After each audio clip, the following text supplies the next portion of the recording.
Good morning. It's Monday, August 25th, 2014. This is your morning edition on I-24 News. Today is day 49 of Operation Protective Edge. Rockets have been fired throughout this morning to Israel's south, and the IDF hit about 35 targets in the Gaza Strip overnight. Yesterday, Hamas pounded Israel with about 140 rockets. Also yesterday, hundreds laid Daniel Tragerman, killed by Hamas mortar fire Friday in his home at Kibbutz Nahal Oz, to rest. The 4-year-old Daniel was killed when a mortar shell from Gaza sent shrapnel into his home before he could get to his family's protected room. At the same time, Prime Minister Benjamin Netanyahu said Israel was stepping up its strikes on Hamas targets and that the operation might extend into the new school year just next month in a few days. Meanwhile, reports are emerging that Islamic Jihad official Khalid al-Bach said a truce between Israel and militant Palestinian factions in Gaza may be announced in coming hours. With me in studio is security analyst Daniel Niesman, the president of Levantine Group Consultancy and a security expert. Thank you, Daniel, for joining us. The first question, of course, would be, is day 49, a war of attrition is something that everyone has been avoiding, but it seems to be going that way, especially now that Netanyahu is saying the school year might have to be delayed. Yeah, I would say we're actually closing our first week in this war of attrition that the entire political leadership here swore to avoid. In addition to Netanyahu's statements, you also have the Air Force saying that they've been ordered to prepare for continuation of fighting for an extended period of time. And when you're considering a war of attrition, there's really only two ways to get out of that. There's the military option, which is obviously a very powerful ground operation, and then there's the political option. Right now, it doesn't seem that either of them are making much headway. Mm-hmm. You have the Egyptian ceasefire proposal, which Abbas and Israel seem to maintain that that's the only political way out. And then you have a ground operation, and there is more and more talk of that. You have more and more cabinet ministers hinting at a ground operation. But even when we're talking about a ground operation, we're talking about something very limited, pinpoint to take out those mortar launchers, not the kind of military operation that would end a war of attrition.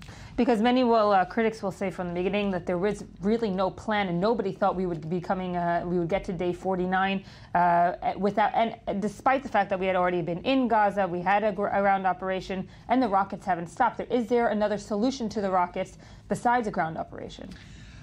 Like I said, there's only either a war of attrition in the middle, a sweeping military solution which retakes the entire Gaza Strip and then really cleans it out, which could take several months to a year. Which is also a very a strong political decision to take as well, which might be... absolutely. A very strong political decision. It's one that would be incredibly costly because there would be many Israeli troops killed and then an exponentially higher number of Gazans killed. We're talking about over 22,000 militants within the Gaza Strip, and rooting them out would be incredibly costly on both sides. So that would be a huge political decision that would also be very internationally costly. Mm-hmm. And then on the other side, you have the possibly even more politically costly going into a political agreement with the other side, and then you only have two options. You have Hamas, or you have the Palestinian Authority unity government, which includes Hamas or is supported by Hamas. So either way, to make a decisive, decisive choice here, it's going to be politically costly for the government, either on the political track or the military track. A lot of criticism also has been directed towards the military establishment about the tunnels, about the security threats that perhaps the public didn't know about or wasn't aware about, and they were confronted with the ground forces when they went in. The question is now, is the military going to, we've seen in previous wars, commissions have been put up and to find out what exactly happened. We've seen 64 soldiers killed, many of them in Israel, many of them on the Israeli side. Do you think that the military will be able to explain maybe it's the continuation of rockets and the continuation of civilians being killed, despite them having been into the Gaza Strip and combating these tunnels? Well, let's look at everything in perspective.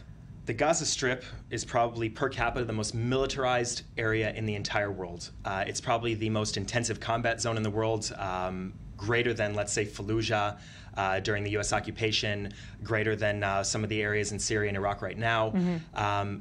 The IDF entered some of these combat zones and had, despite the high number of casualties for Israel, with a remarkably good record.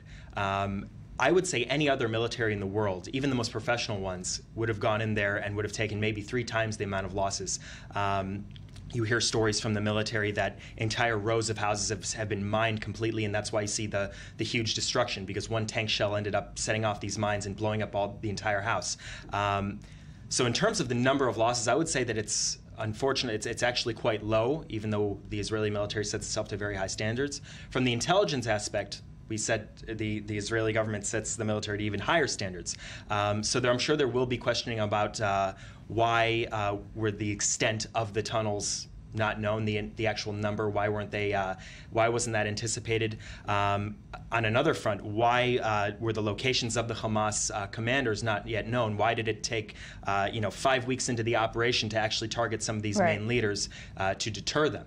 And even more so, some of the public would say, we didn't even think we'd get to this point of 5 weeks of fighting. And some would even say Netanyahu himself, the prime minister, and the political establishment, in their wildest dreams, did not think that they would be into the end of August and still be fighting this threat. Because something that what sets this conflict apart from the other ones? This is the first time where Israel's really been dragged into what's called the Middle East proxy war, okay? This conflict is not about the Palestinians and the Israelis as much as it is about the Islamist stream versus the anti-Islamist stream that is now one of the main conflicts in the region, okay?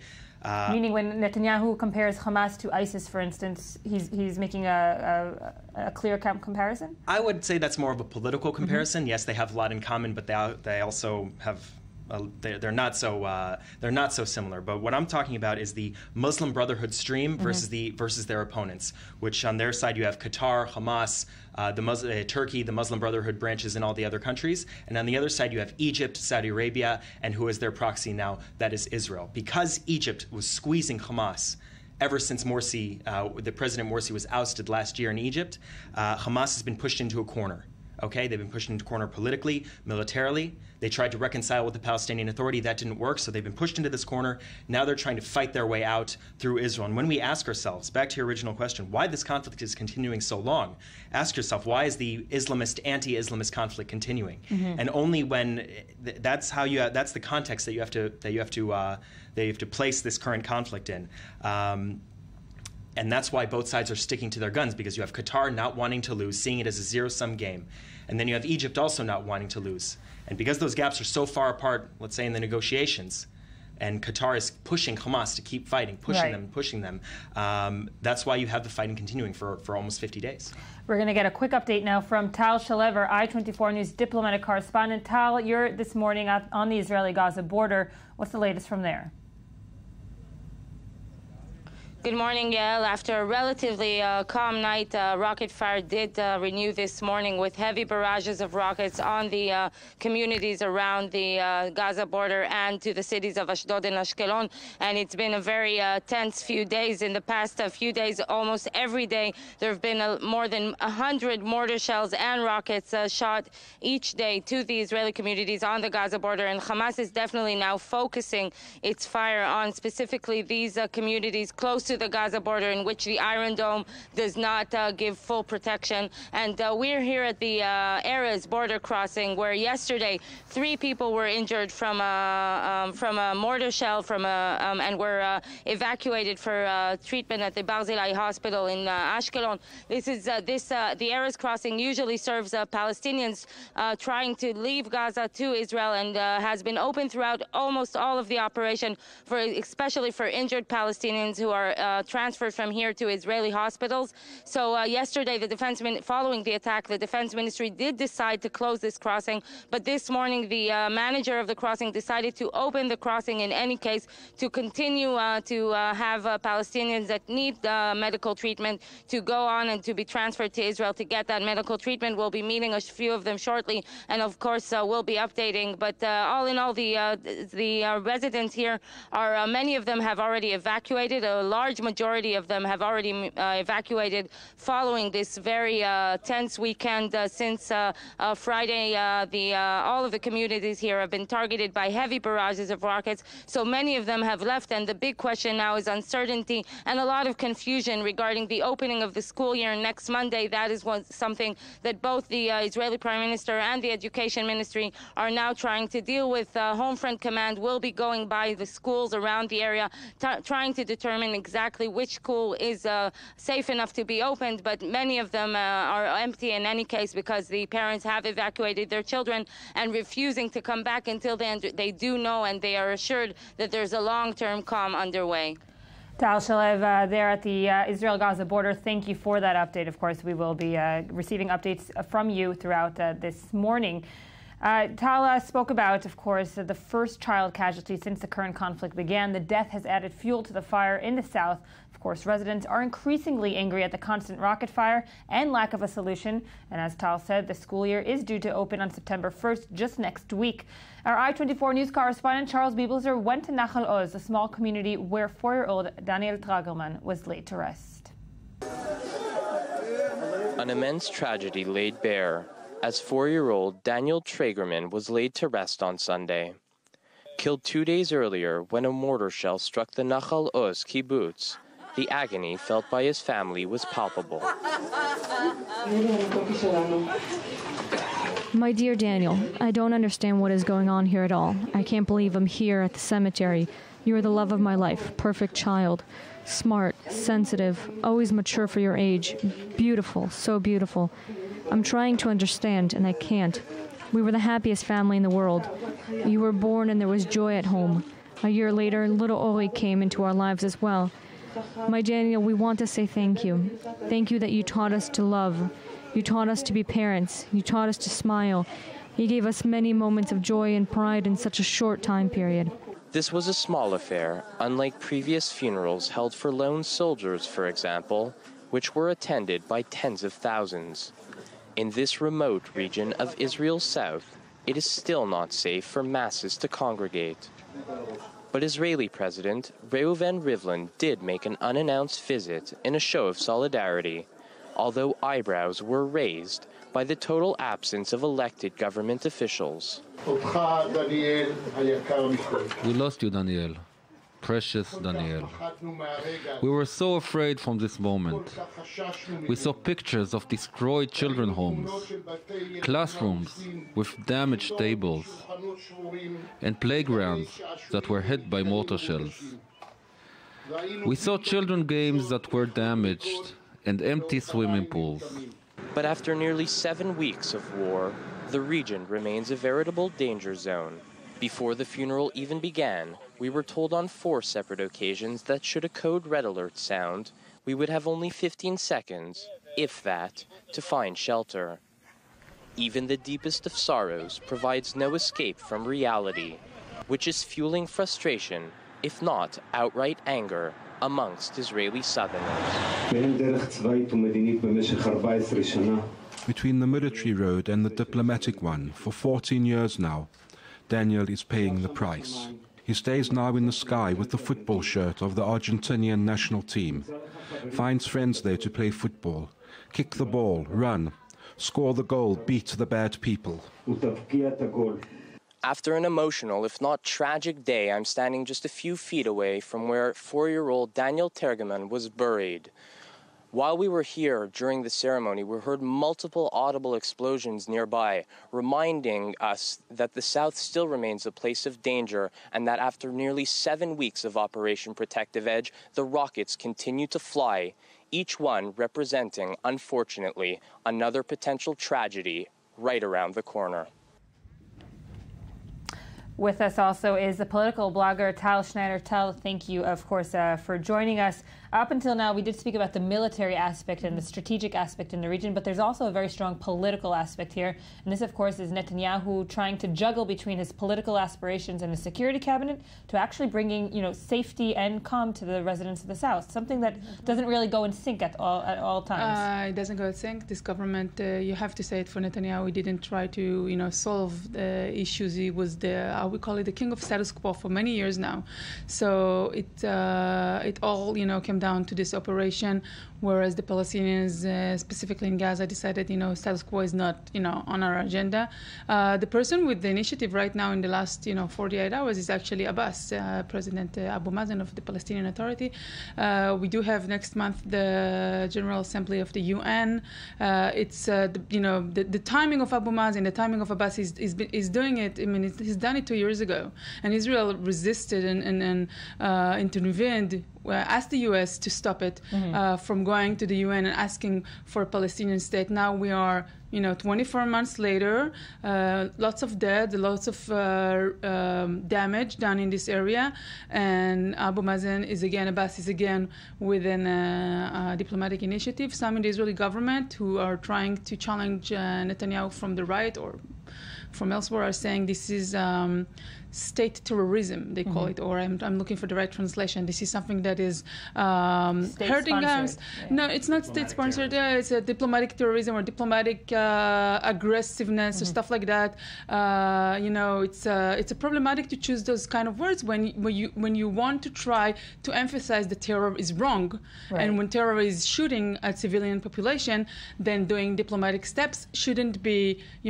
This should be the proper way for people to claim their own rights. So But at the same time, we heard the opposition unanimously backing the operation up to a certain point, and now we're starting to hear from the opposition, from the left in Israel, criticism such as this, that we should have and we still should be backing Abu Mazen. The opposition in Israel is very weak. They've been claiming that for years now, when nobody's listening anyways, and they don't have, not even in the polls, they don't have a strong stance. So they can keep on claiming that. We did hear the Minister Steinitz, who is the closest ally of the Prime Minister Netanyahu, calling the opposition to form a unity government. But, it's to my opinion, it's unlikely at this point. Labour is not rushing to save Netanyahu, and he, I don't see him want to waver in for them. So it's not an option right now. The unity government, because perhaps the right is planning on leaving the government? Unity government within the Israeli government, not the unity Palestinian government. No, I mean, this is, a funny aspect. We said at the beginning Israel opposed the unity government within the Palestinian, and we're going to get out of this, the whole thing with the unity government on our side, on the Israeli side. We don't know for now. We do have, the session, the Knesset, the parliament session is not to begin, not scheduled to begin until the end of October. So we did hear the foreign affairs minister saying on Friday that he's willing to go for a Palestinian state, that he's willing to give up East Jerusalem, that he's looking at regional arrangements. So this is, something that he was not willing to say in the past. Actually, he went to the UN himself and said that the Palestinian state is unlikely to happen in the next generation. But despite all of Lieberman's criticism, he has said that he's staying in the government. He's not going to leave the government for now, despite holding press conferences. Nobody wants to leave government. On Friday. They're holding to their seats. It's like any politician in any place on earth who has his seat and will never give it up. Naftali Bennett, the commerce minister, said so himself, or his co-government. We have a code red alarm here in Tel Aviv. We're going to go to a safe zone because this is, of course, not a protected area. We'll be back right after this.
That we're just coming now back from a code red siren here in Tel Aviv. There was other code reds in Herzliya, Kfar Shmeriau, Ramat Sharon, Ra'anana, and Rishpon. This is all communities north of Tel Aviv, north and east of Tel Aviv.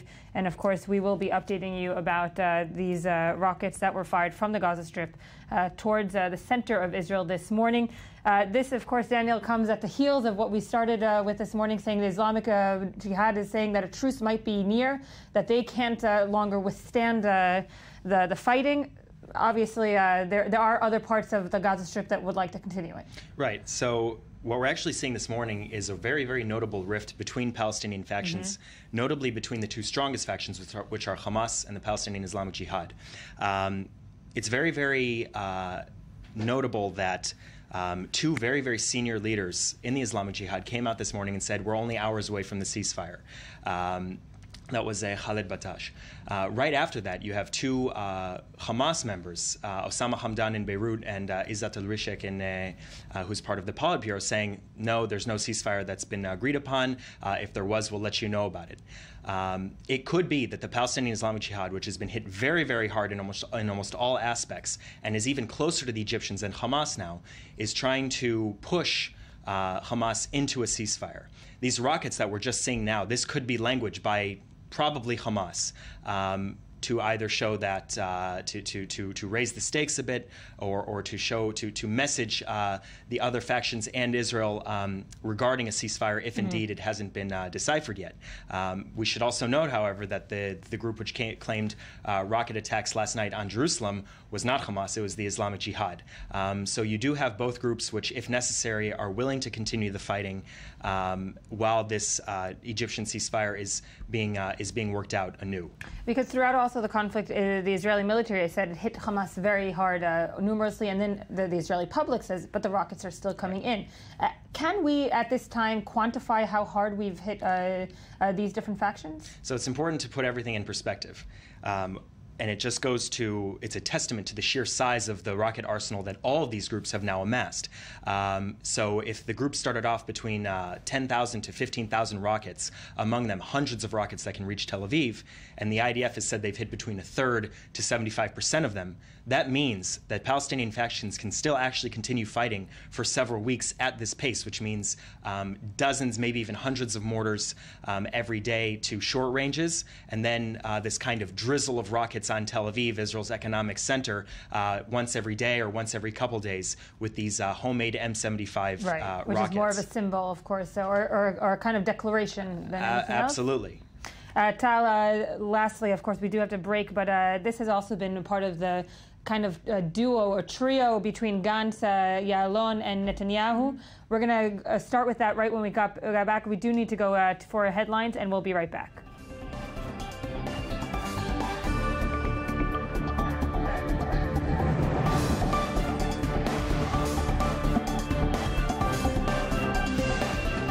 Welcome back to I-24 News Morning Edition. Today is day 49 of Operation Protective Edge. And as you know, of course, rockets have been fired throughout this morning to Israel's south and Israel's center. A few minutes ago, there was a code red here in Tel Aviv. Overnight, the IDF hit about 35 targets in the Gaza Strip, and yesterday, Hamas pounded Israel with about 140 rockets. With me now in studio is the political blogger Tal Schneider. Tal, thank you for staying with us. And I-24 News senior Middle East analyst Ali Waked. Ali, thank you, of course, for staying with us. Tal, I do want to start off where we ended, and that is the political hierarchy, if you will. There's a trio that has been working together from the very start. That's the defense minister and the IDF chief of staff with Netanyahu. And now that we're almost in a war of attrition, some will say, some will also look at the criticism towards the military establishment. We're talking about, has the military achieved its goals? And others from the left maybe will look at a diplomatic failure.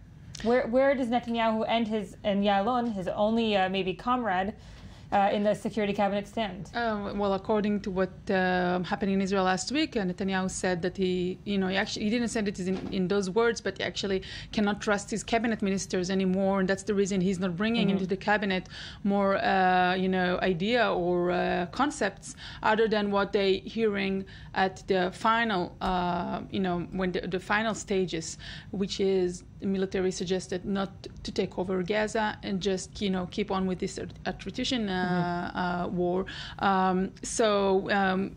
The cabinet ministers are not neutralized completely, but apparently it wasn't working for Netanyahu in the last couple of weeks. He couldn't bring stuff because things were leaked, and it's a very severe situation in Israel where the prime minister doesn't trust his own cabinet ministers.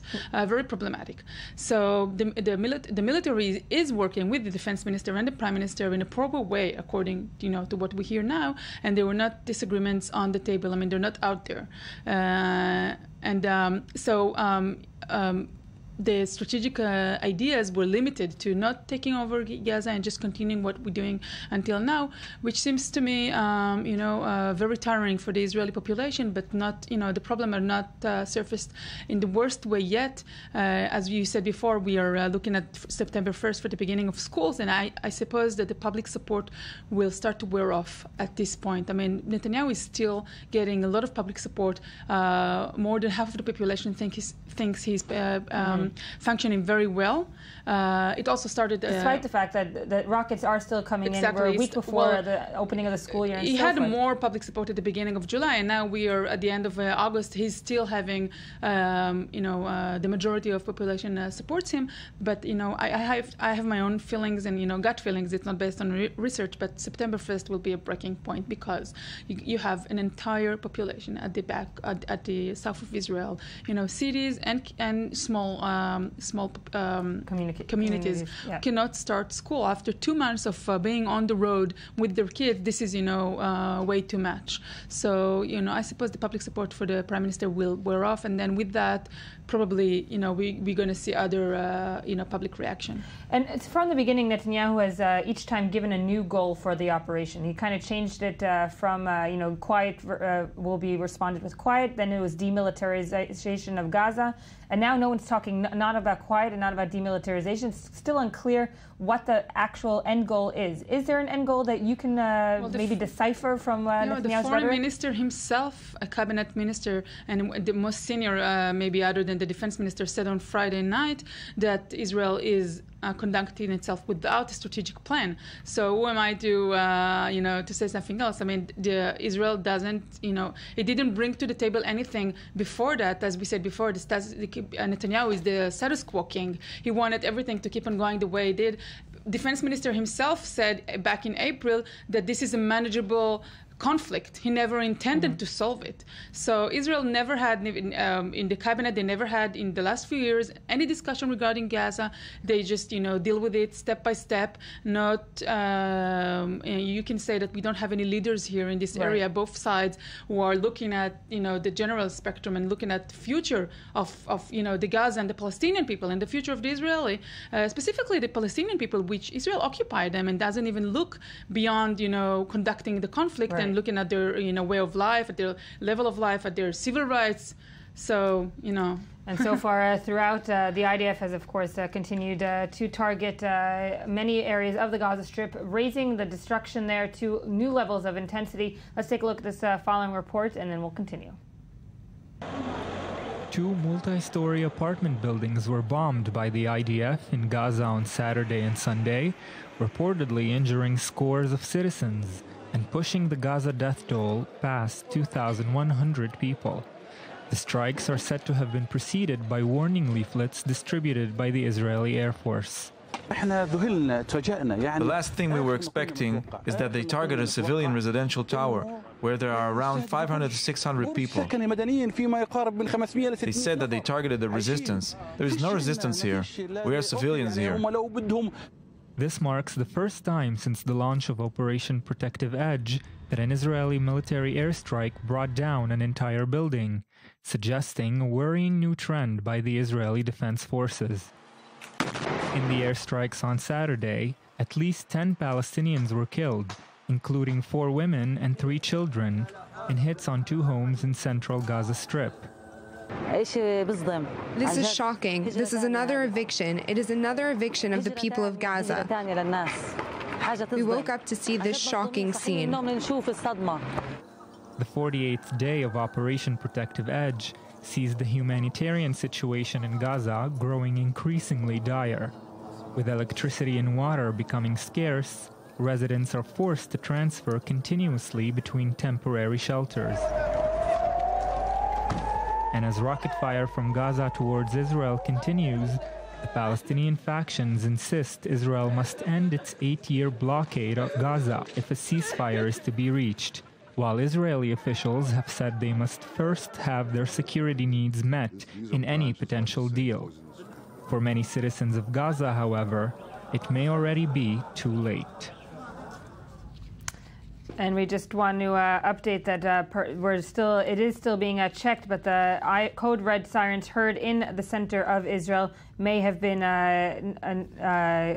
completely not true for now. We are completely going to check that and let you know as soon as possible. Ali, nevertheless, the rocket fire in the south is continuing this morning, and this is, of course, despite or maybe because the Islamic Jihad said a truce was near. Someone else in the Gaza Strip is saying a truce is not near. Yeah, it's not only the Islamic Jihad. Yael, yesterday at midnight we were very close from a new ceasefire. The Egyptians, almost all the Palestinian factions accepted the Egyptian initiative for a unilateral ceasefire declared by the Egyptians, which was supposed to be an unlimited ceasefire that will allow Palestinians and Israelis to negotiate the political and security arrangement based on the Pillar of Defense understandings. Right. The Hamas, for its own calculation, for its own political calculation, the fact that the credit about the lifting of the blockade in the second stage of the negotiations was to be concentrated in the hands of the Palestinian Authority, and all the credit would be gone to the Palestinian Authority and to President Abbas, refused the new Egyptian initiative. We know that the Egyptians put huge pressure over Hamas, but apparently other pressure, maybe Iranian or Qatari, counted more to the Hamas. Hamas need political achievements, Yael. Without political achievements, Hamas has no interest to stop this. So why does the Islamic Jihad do have an interest to stop the war? Because now? The calculations of the Islamic Jihad are different from the Hamas. The Islamic Jihad, since the first moment, defined itself as a resistant movement that has nothing to do with power, with political calculations like the Hamas had. Hamas was at the source of this round of confrontation. This is why Hamas need to explain to the Palestinian population why did it go to this round of confrontation if nothing changed, and worse than that, if everything will remain to the point of pillar of defense. So why 2,200 Palestinians sacrificed their life if we got back to the same point of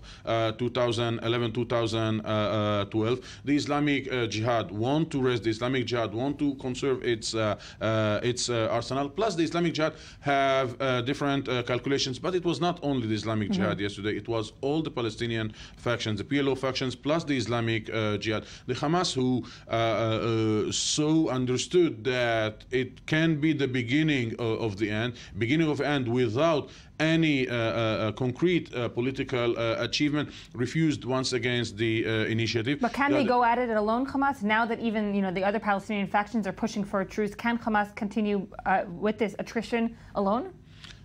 Yael, shooting one rocket towards Tel Aviv for the Hamas can be an achievement, can be an attrition against the Israelis, and it can. The answer is yes, Hamas can. Hamas, without a political achievement, without an understanding of Israel and of the Egyptian, and the Egyptians count here more than the Israelis, will keep fighting until the end. Hamas will keep fighting until the last soldier, the last fighter, and until the last blood of the Palestinians. It needs to show to the Palestinians that this war ended with the negotiations about the lifting of the blockade. Now the problem is that both Israel and the Egyptians accept to discuss the blockade, but they don't want to negotiate the blockade with the Hamas, but with the PLO, with the Palestinian Authority, with President Abbas, and putting aside Hamas from all the future political arrangements. Ali Wakida, thank you for that analysis. We're going now to Anthony Grant for some press headlines from around the world, and of course, starting probably here in Israel. Actually, well, good morning, first of all. Starting over in Los Angeles or good. California. We need some sunny days, Yeah, well, sunny, but a little bit shaky. Okay. And we're talking about that big earthquake that happened yesterday up How in the big was it? About, I think, 6.1 on the Richter scale, and that's a big earthquake. I mean, it's not the biggest there can be, but it's huge. And of course, it wasn't centered right in San Francisco, mercifully, but it was nearby, and things were flying off shelves. All the wine bottles in Napa. Oh, it's a good thing there's more grapes, right? But interesting headline in the LA Times says an earthquake early warning system did give a 10-second alert before the Napa quake, and I think that's very cool because I didn't really know those systems were actually operational. Yeah, so there was I wouldn't 10 even seconds. know that's an alert system if I had heard it.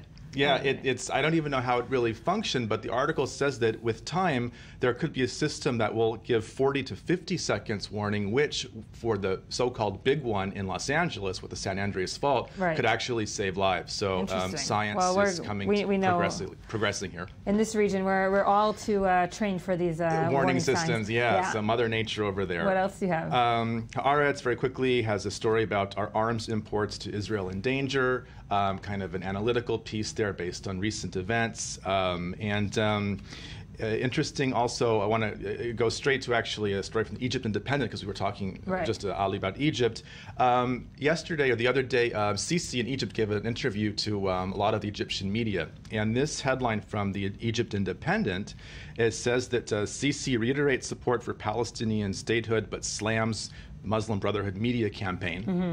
And interestingly, he singled out Qatar and Turkey, quoting him directly, saying that they are spreading chaos among the Arab nation, destabilizing Egypt and trying to destroy Egyptians. So very vocal. Very vocal, yeah. So, this is strong language coming from the president of Egypt. And interesting. And the Guardian yesterday. The British press, of course, is all abuzz about the British rapper, I guess his name is El Jinni, who I guess has been identified as the chief suspect in the tragic beheading of journalist James Foley.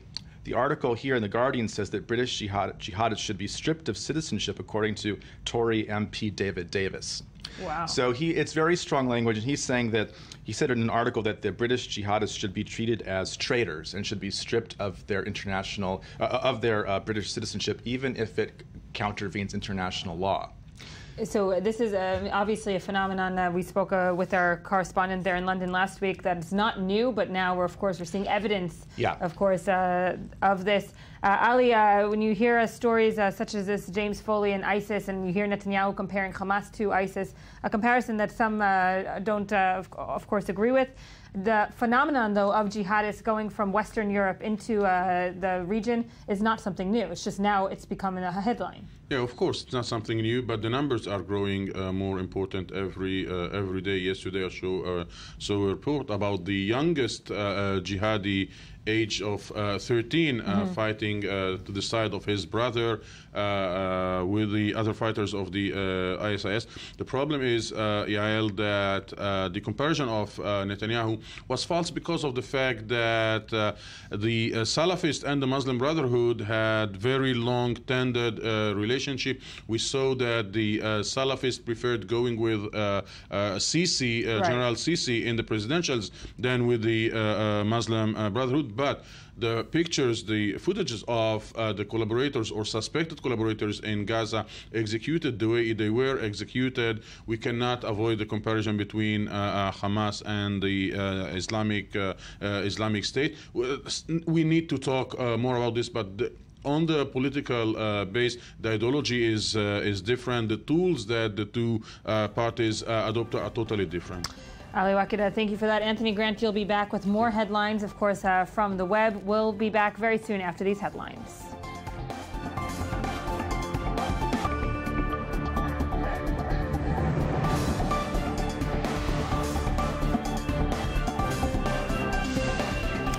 Welcome back to I-24 News Morning Edition. It is Monday, August 25th, 2014. Today is day 49 of Operation Protective Edge. Just to remind our viewers, the sirens that blared throughout central Israel a half an hour ago were a false alarm, and there were no rockets to this region of the country. We're going to touch upon now other issues in the region, starting with Iran, where the Revolutionary Guards say they have shot down an Israeli drone near its Natanz nuclear site, which is about 300 kilometers from the capital of Tehran. Let's take a look at the following reports.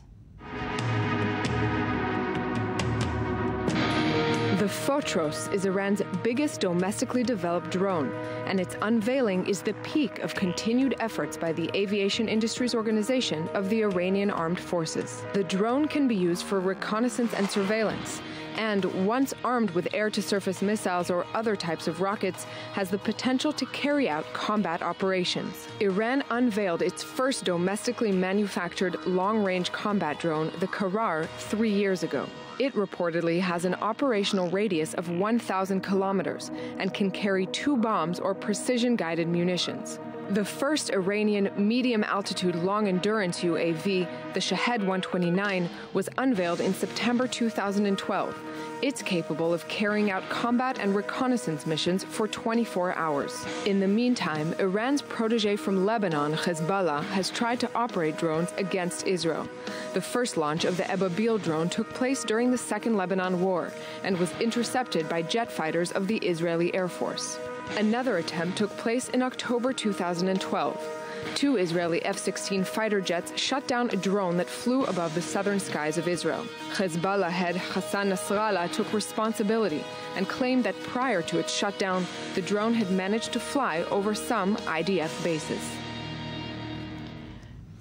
With me now in studios, I-24 News senior Middle East analyst Ali Waqid. Ali, thank you for staying with us. And Channel 2 Foreign Affairs editor Arad Nir. Arad, thank you for being here. So, of course, it's not the first time that we see reports of Revolutionary Guards in Iran saying that they have downed an Israeli drone or have combated some kind of Israeli intelligence. Obviously, Israel's going to stay mum.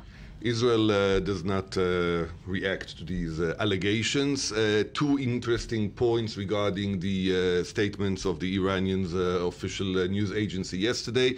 Apparently, they claimed that this drone was a stealth drone. As far as we know, Israel does not have stealth drones.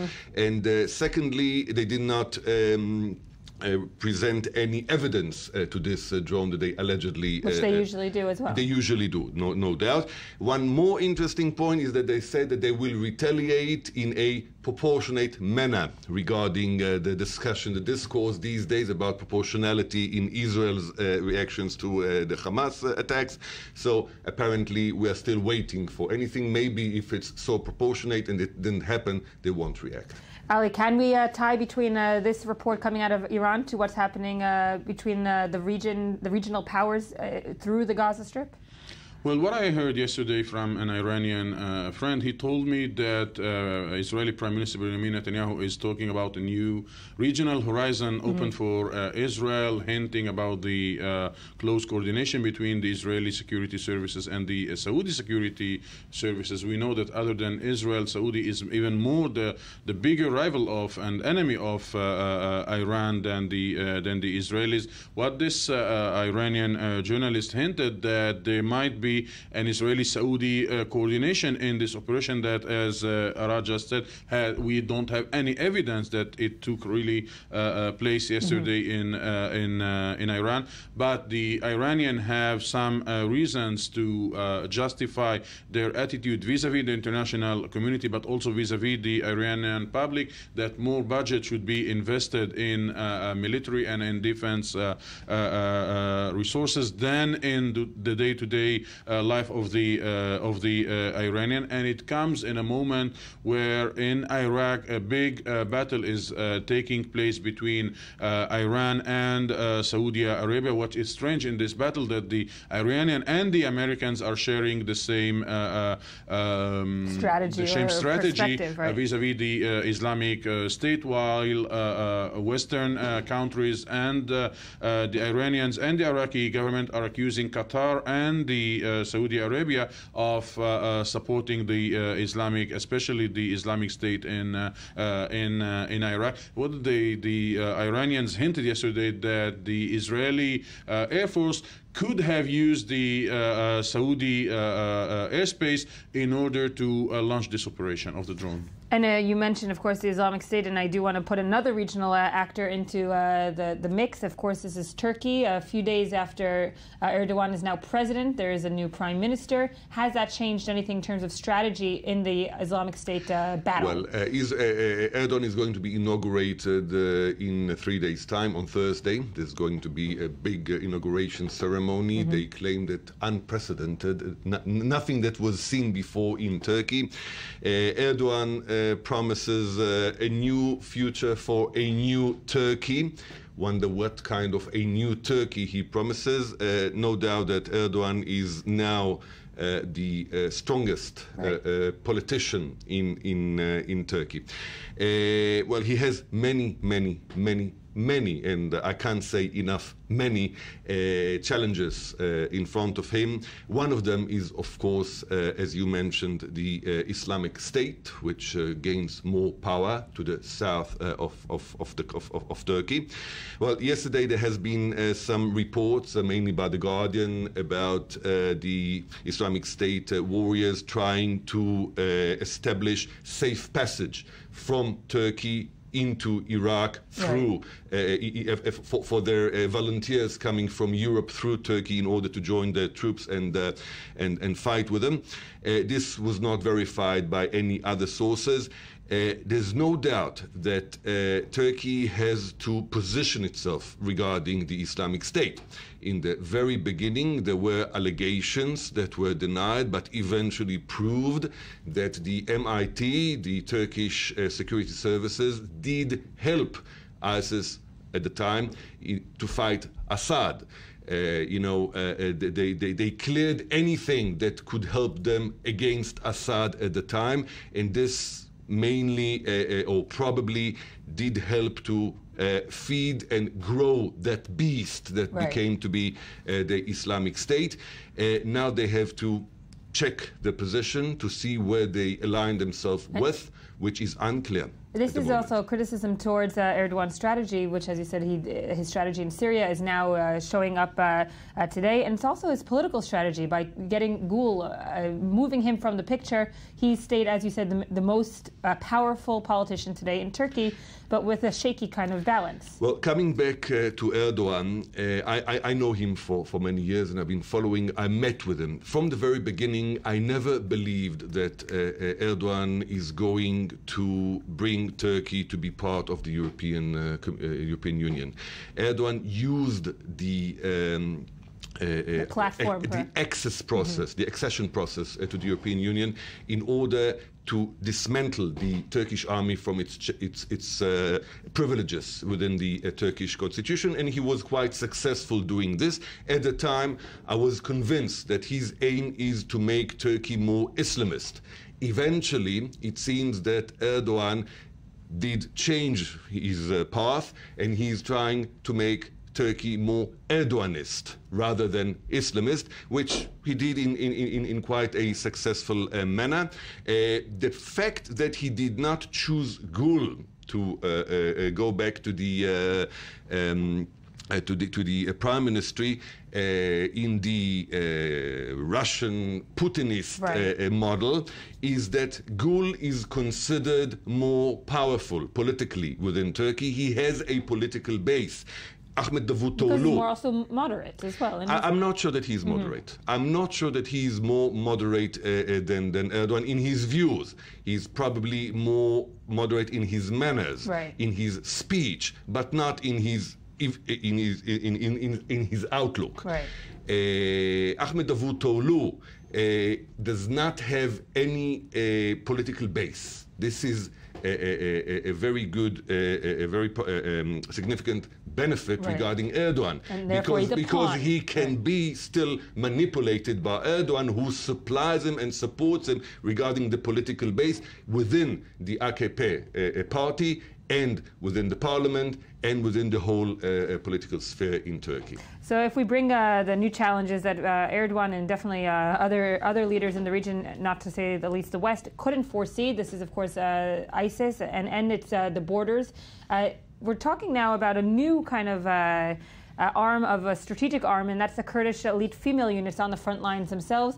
Something that the Kurds will say is not new. We've been training for this for years, but now the West is, of course, looking at making headlines out of it. Well, this entity of the Kurdish state of northern Iraq is a very interesting entity. They do believe in democratic values. They do want to align themselves with the West, very different to what we hear from the main rivals at the moment, the Islamic State. Now, another interesting thing regarding this entity vis-a-vis Turkey is the alliance that is being formed between Turkey and this Kurdish enclave of northern Iraq, and apparently the relationship between them and the Turkish Kurds is something that we call a very big challenge for Erdogan. And regarding this challenge, Erdogan in the very beginning was very accommodative to the national aspirations of the Turkish Kurds. He wanted them to vote for him. Apparently, they did not. Most of them did not vote for him. They voted for their own candidate. Now, it remains to be seen how Erdogan will treat them now after he's in power. We are awaiting on the 1st of September the jailed leader of the Turkish Kurds is about to release a statement regarding the uprising or the intifada, if you want, of the Kurds within Turkey. So it remains to be seen this.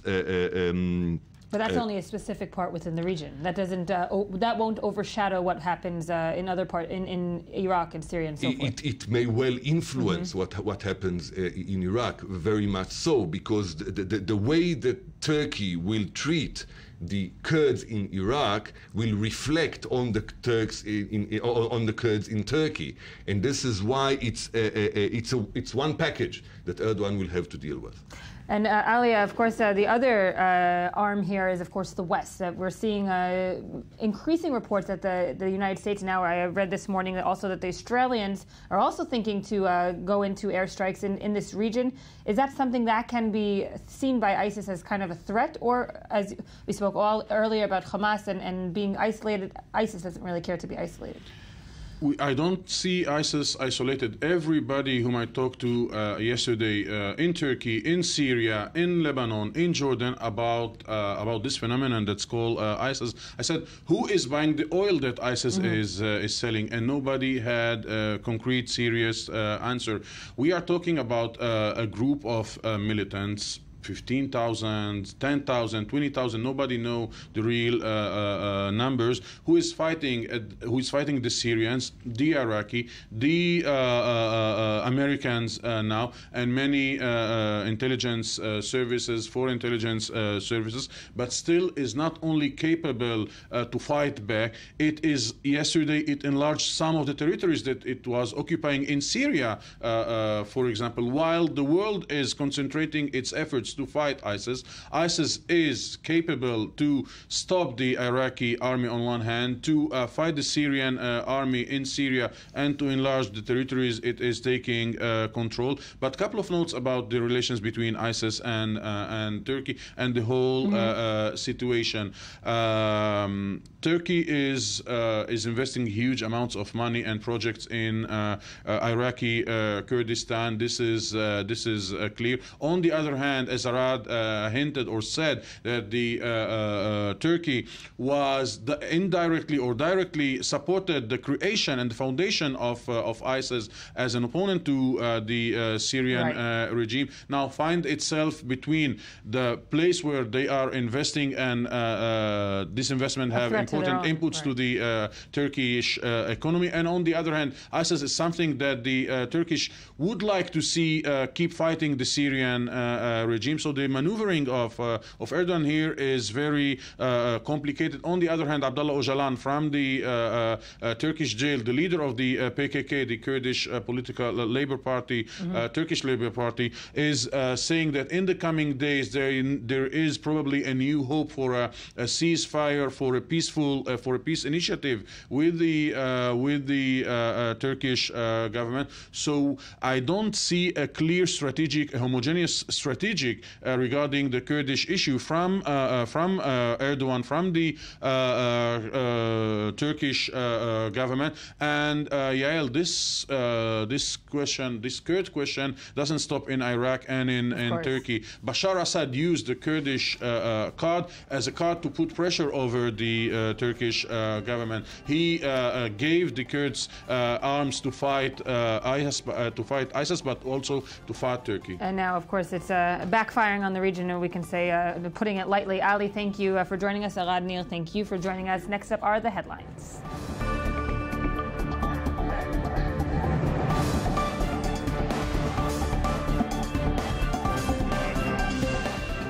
Welcome back to I-24 News Morning Edition. We still are in a special broadcast this morning. It is day 49 of Operation Protective Edge. With me in studio now is Anthony Grant, our I-24 News correspondent, who is here with some headlines from the web. Yes, and on a lighter note. On a lighter note, yes. On a lighter, how about those VMAs? How about those VMAs? We're going to just also say that Gabi Tartakovsky is also here in studio, and you'll be giving us the juice, Definitely. really, the juice that came out of those VMAs. Yeah. But give us the headline. Well, I mean, I'm here with a couple of sort of red carpet headlines because, good. Of course, a lot of, the awards themselves, of course, are the meat of the matter. But people, of course, are looking at what people are wearing at events like this. Some would say the meat of the matter is actually the dresses. I mean, it is. It does have a lot of influence, in terms of what people are going to be wearing in the months ahead. I think we have a picture here of some of the big contenders there. Oh, so classy. Everyone is just so classy. Miley, I mean, let's not forget that Miley Cyrus is what, 14? No. she's about, what, 20, 21 years old? So she can get away with that kind of casual look, can't she? I mean, she's a young I thought the midriff look was like, 2013. Didn't we say that, you're probably right about that. Taylor Swift, of course, looking a little classier, as befitting her image. Yeah. The dress was a little bit on the short side. I think okay. It's okay, but the blue, it's a very calming color. It's reminds us of the Mediterranean. And who's the gladiator there on both sides, flanking on both sides, gladiators? Gabi, who are those gladiator girls? We got, I think, is one of them, is one of those Iggy Azalea? Or am I totally off there? Oh, well. Yeah. We're too old for these VMAs, huh? Much too tan. Yeah. Anyway, it did do well with the fashion. Whoever you are. Did you see what Kim Kardashian was wearing? No, I did not. Okay, well, it was hard to miss that one because it looked like that. Now, apparently, this is a Pierre Balmain creation, so, fabulous in French. It doesn't leave too much to the imagination. To the dress. Yes. Which is French. I don't know if it's actually how fabulous it is, but it is an eye catcher. I mean, we could say that it shows off her assets. It definitely does. It does look though that this kind of carpet that she just put on herself. It looks sort of like that sort of Eurasian steppe just got off the yak look. Was Northwest there as well? Sorry? Was Northwest there? I don't think so. If so, not on the red carpet. So. Got it. But of course, she is pop royalty by dint of her association with Kanye West. Yes. Even if she has no songs that she's done of her own accord. And of course, can't get away with that dress no matter who you're married to. Thank I'm sorry. I'm glad you said it and not me. I'm saying it. Katy Perry looked a bit classier. She was wearing a dress which Gabi pointed. I don't know if it's actually denim, but it was sort of channeling a Britney Spears look from years ago. Yes, it's a throwback to Britney Spears circa 2001. Yes. Did she say that she's doing that, or was it it's obvious. It's obvious. It's a misstep. Miscalculation. It's obvious to some. It's obvious to some.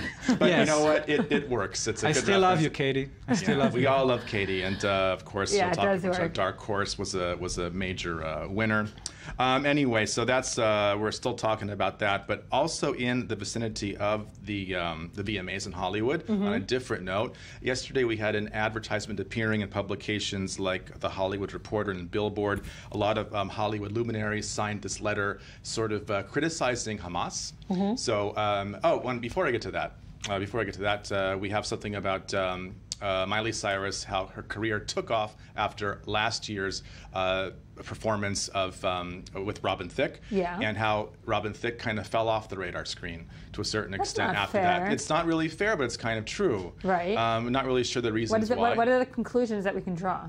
Well, I guess twerking, has its payoff. Twerking works, and but being next to the twerker does not work. Yeah, it's like fail Robin. Fail on Robin's part. He should have been the one twerking. Now he's being made fun of by Weird Al Yankovic. So he's living. God. Yeah. Another name from the past. Which is doing very well. Anyways, moving again up to the present. Right. I mentioned this Hollywood against Hamas kind of situation. We have 190 Hollywood stars, from Kelsey Grammer, Arnold Schwarzenegger, signed a letter which is very critical about what's happening with Hamas, and it's been appearing in ads in the Hollywood Reporter, Billboard, some other industry publications. And again, we had Penelope Cruz and Javier Bardem, who were sort of criticized for being pro-Palestinian a couple weeks back, and you could say this is pushback in a major way, not singling those two actors out, but again, Hollywood. So here we have, the Sylvester Stallone, Schwarzenegger, the heavyweights. Heavy hitters, like the whole cast basically of Expendables 3, and just a lot of people that are basically saying that they, of course, they're hoping for peace in the Middle East, but singling out Hamas's use of human shields. It's all who you know. You see what a network Hollywood is? It's all who you know. It's all in the networking. Yeah. Roll out that Rolodex and start making people sign the petition. Yeah, it's good publicity for the actors too, because it shows that they have a social voice and that they are not just pretty faces. Right, making millions. Making gajillions. Jillions. Let's see. Also, on a kind of more serious note, we have the website here, Evocative, which talks about new social media hopscotching by, I don't know if you want to call it IS now or ISIS, but this has been really getting nonstop coverage online of the fact that Twitter booted ISIS from all basically associated accounts from using Twitter. So what are they doing? They're looking for other outlets for their expression. They're unfortunately finding them. Where? And they're according to this, they have their eyes on LinkedIn of all things, which is God, what do you write in your resume? That's kind of scary. It's kind of scary. Experience, Google Plus, yeah. But also a very decentralized social network called Diaspora. Okay. Which apparently, by the company CEO's own admission, is very hard to kick anyone off of it.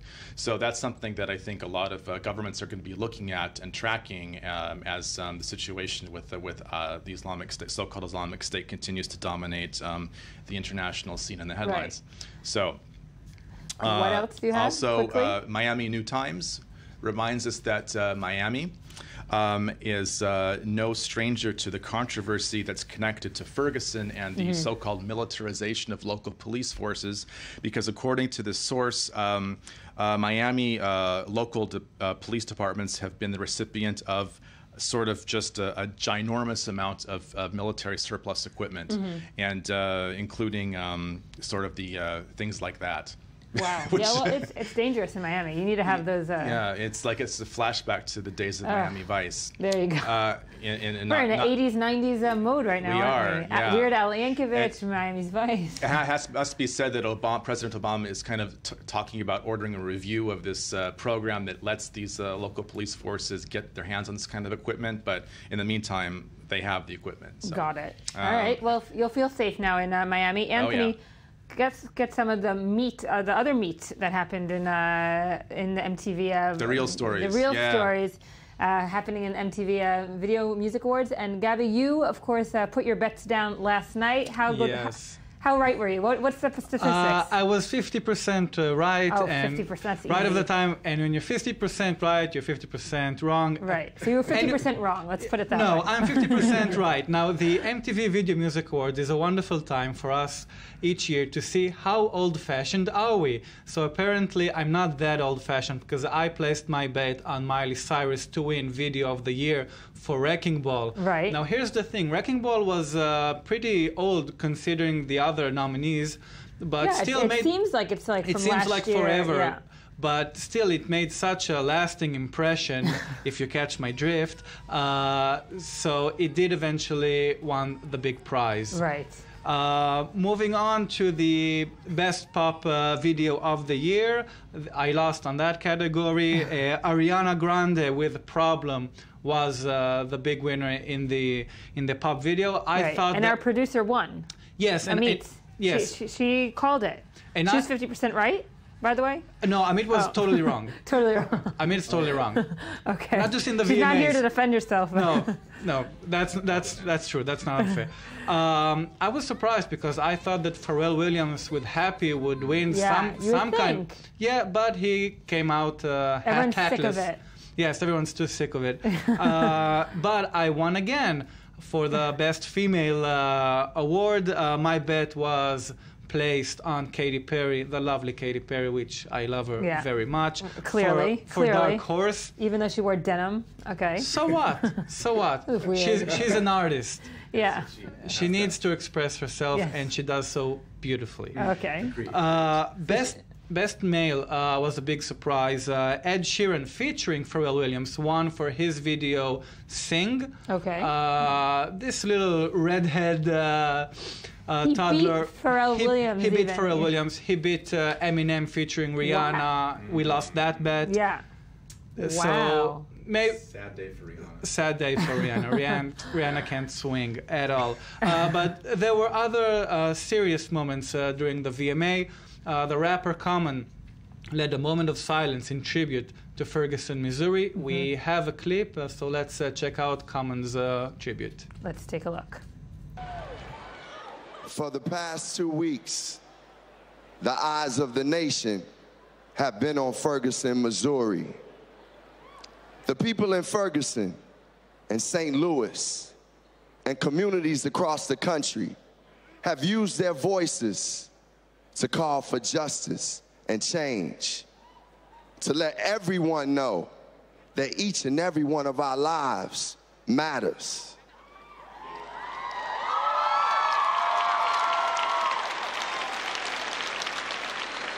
Hip-hop has always been about truth and has been a powerful instrument of social change, from Melly Mel to Public Enemy to Kendrick Lamar.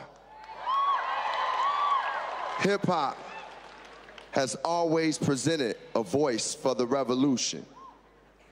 I want us all to take a moment of silence for Mike Brown and for peace in this country and in the world.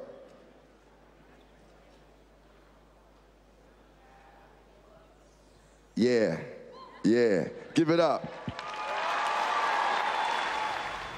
So the outspoken Common shared his tribute to Ferguson, Missouri. Right. And I would say, though, it's not even outspoken. If nobody would have addressed the issue, it would have been kind of, disconnected, detached from reality. This is what's actually, happening now on the ground. And speaking of tributes, some felt that another tribute during the VMAs was a little bit out of place and not in touch with the entire atmosphere. The Robin Williams very brief tribute between twerks, as the critics mentioned. Some argued it looked like a PowerPoint presentation of just still photos of Robin Williams. Obviously, MTV thought they were obliged to pay some respect to Robin Williams, who the young viewers of MTV grew up on Robin Williams films, after all.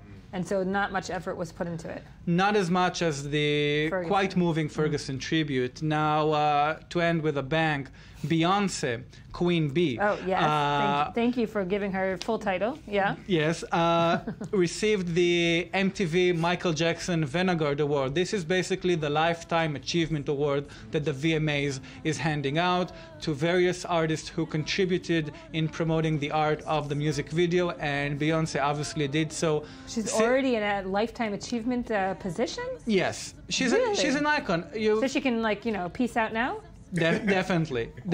I mean, she's been carrying. She can go get divorced, happily ever after. That's a good point, because we have seen. That's a good point. We have seen some family unity during this VMA, so maybe critics are not so right about guessing that the Beyonce Knowles household is falling apart. Right. They profess their love and unity, perhaps a bit too much. Meaning you think it's all a show, and thus there's been that, I heard that conspiracy theory over at our news desk. Yes. That because they profess their love and brought Blue Ivy, that just shows that they're going to be divorced very soon. If you have it, don't flaunt it. Right. That's the rule, the golden rule when regarding true love. Interesting. I'll adopt that. Okay. But it's a good. It's good to see Blue Ivy. I haven't seen her in a while. Yes, and Northwest is beginning some ad campaigns, so she has a lot of catching up to do. Right. She has some red carpets to attend. They're careful with Blue Ivy. They're not. That's they're not true. Flashy and so no, forth. not as much. But I would love to see them on a play date. The two babies. That would have been amazing. Maybe already been on one. Right. We don't know. But Northwest, well, maybe she has to get, they're plucking her eyebrows and so forth. I don't know if they have time. Beauty treatments. Treatments and so forth. Well, Gabi Tartakovsky, it was all in all a successful night for you. Pretty much, yes. Or 50% wrong. I don't know. 50% right. 50% right. 50% right. Thank you, of course, for joining us with those chilling stories from the VMAs. Anthony Grant, thank you for being with us.